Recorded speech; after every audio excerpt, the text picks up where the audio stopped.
ഈ ജീവിതത്തിൽ പലരുമായി നാം സഹകരിക്കുമ്പോൾ നമ്മിൽ നിന്ന് അവർക്കോ അവരിൽ നിന്ന് നമുക്കോ പലവിധമായ ബുദ്ധിമുട്ടുകൾ സംഭവിക്കാറുണ്ട്. നമുക്ക് ആ ഒരു ബുദ്ധിമുട്ട് അനുഭവിച്ച് മുൻപോട്ട് പോകേണ്ടതായിട്ട് വന്നിട്ടുണ്ട്.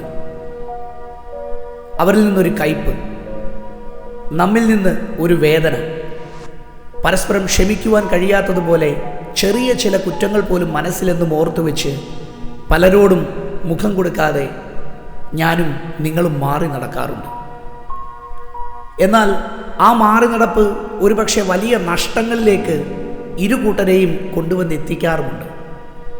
അപ്പോഴും നാം ആ സത്യം തിരിച്ചറിഞ്ഞ് നമ്മുടെ തെറ്റ് തിരുത്തുവാനോ അവർക്ക് ക്ഷമ നൽകുവാനോ അതല്ലെങ്കിൽ നമ്മോട് ബുദ്ധിമുട്ടുണ്ടായ വ്യക്തിജീവിതങ്ങൾ നമ്മോട് ക്ഷമിക്കുവാനോ തയ്യാറാകാത്തതിൻ്റെ വിഷയങ്ങൾ പലതരത്തിൽ നമ്മൾ ഓരോരുത്തരും അനുഭവിച്ചിട്ടുണ്ട്.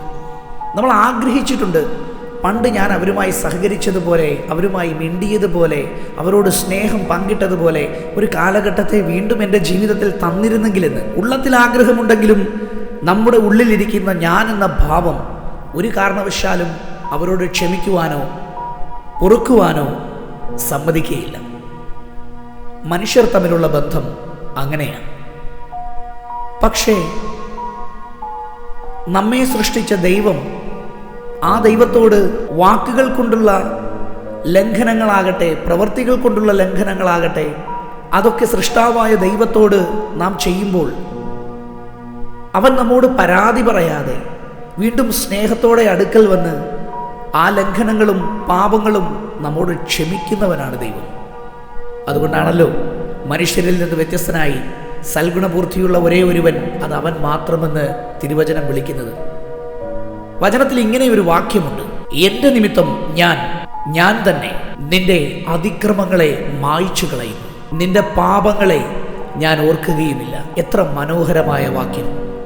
മനുഷ്യർ തമ്മിലുള്ള ആഴമേറിയ ബന്ധങ്ങൾക്കിടയിൽ കാരണം കൂടാതെ വന്ന ഏതോ ഒരു ചെറു വിഷയത്തിൻ്റെ പേരിൽ പരസ്പരം മിണ്ടാതെ ഇരിക്കുമ്പോൾ സൃഷ്ടാവാകുന്ന ദൈവം നമ്മോട് ഇത്തരത്തിലുള്ള ഒരു മനസ്സലിവ് കാട്ടുമ്പോൾ ആ ക്രിസ്തുവിൻ്റെ സ്വഭാവം തന്നെ നമ്മിലും ഉണ്ടാകേണ്ടതല്ലേ? അവൻ നമ്മോട് ക്ഷമിച്ചുവെങ്കിൽ നമുക്കും പരസ്പരം ക്ഷമിക്കാം. സ്നേഹത്തിൽ, വിശ്വാസത്തിൽ പരസ്പരം നമുക്ക് ചേർത്ത് പിടിക്കാം.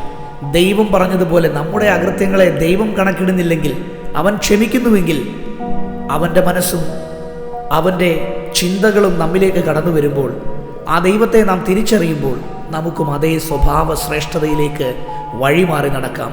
ക്ഷമിക്കാം, ചേർത്ത് പിടിക്കാം, സ്നേഹിക്കാം.